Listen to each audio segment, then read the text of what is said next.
Just close your eyes and listen. Use your ears. This is the single and most confident yet destructive piece of advice in the music community today. Use your ears. It sounds romantic, it sounds artistic, but if you are producing in a home studio in 2026, trusting your ears for the low end is not artistic. It is gamble.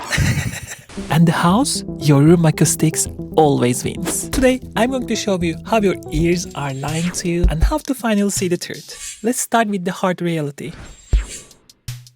You are likely mixing in a room built for sleeping, not for music production.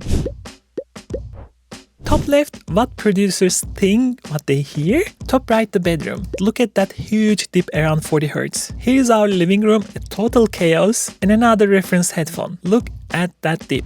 Physics is literally cancelling that frequency out in your listening position. You can't hear the kick drums punch, so you boost it with your EQ. To your ears, it finally sounds full, but in reality, you just ruined your mix. It's going to sound muddy everywhere else. You didn't fail as a producer, your room gaslighted you. But let's say you have a perfect room. You spend $10,000 on treatment, but you are still fighting the final boss, your own biology. Human evolution designed our ears to hear voices, snapping lyrics, and babies crying, these mid-range frequencies. In that range, your hearing is precise, like a fine-tipped artist's brush. But down here, below 100 Hz, we lose definition, we lose pitch perception. Relying on your ears for sub-bass detail is like trying to paint a hyper-realistic portrait using a paint roller. You are making broad, clumsy strokes thinking you are being precise. You aren't. You physically cannot hear the fine lines. But the analyzer, it kind of sees everything. So how do we fix this? We stop guessing and we start looking. Here are 3 scenarios where your eyeballs win over your ears every time. La La La introduced a new algorithm that's called Andromeda. So the newest neural network delivers cleaner vocal isolation. If you are like me who really loves especially taking the vocals from old classics, this is really heaven sent tool. So go to La La La. I'm gonna use one of my own tracks. You upload the track and bam, you get the vocals and the track. Take a listen to vocals. Listen to the original vocals and see how close it got even with the effects. Let's take a look at for a bit busier area of the track. Isn't this crazy? And that part of the track is really busy.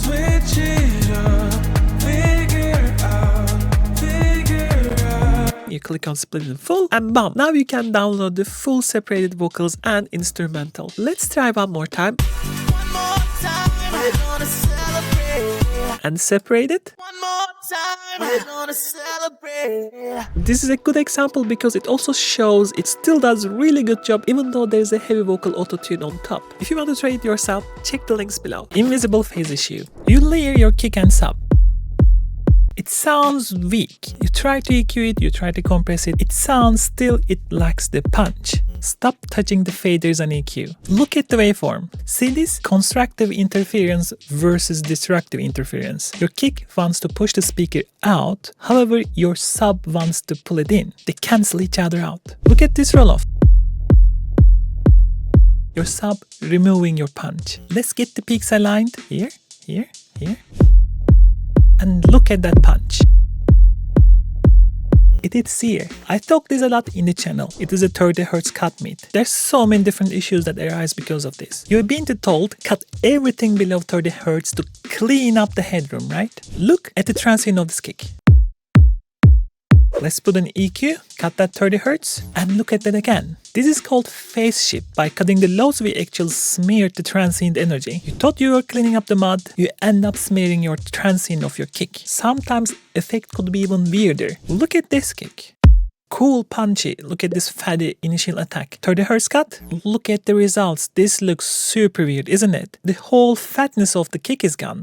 And the waveform is even weirder. Don't cut blind. Look at the response. If the waveform looks weaker, it is weaker. I saved the best for the last. This is the most important part. The referencing. You compare your mix to the pro track and yours feels weak. So you turn up the sub. We're comparing apples to oranges. Their track is mastered, compressed brick.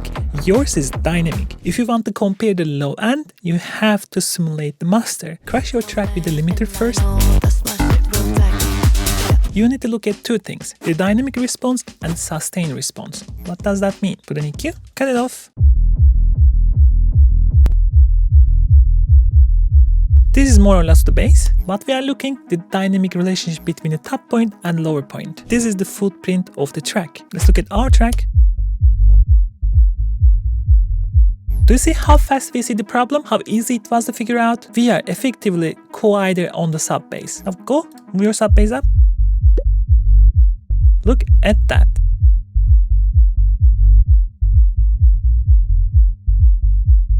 Now these two look much more similar. Give it 2-3 dB plus and minus, it is your taste. But now, super fast, you're over on the ballpark.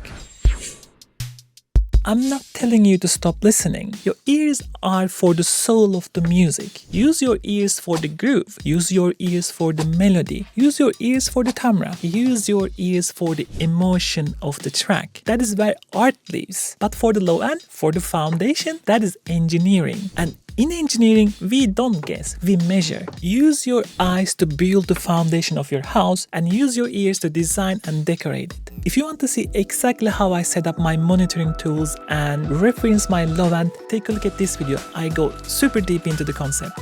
We lose pitch perfect. Oh my god. Human evolution designed our ears to have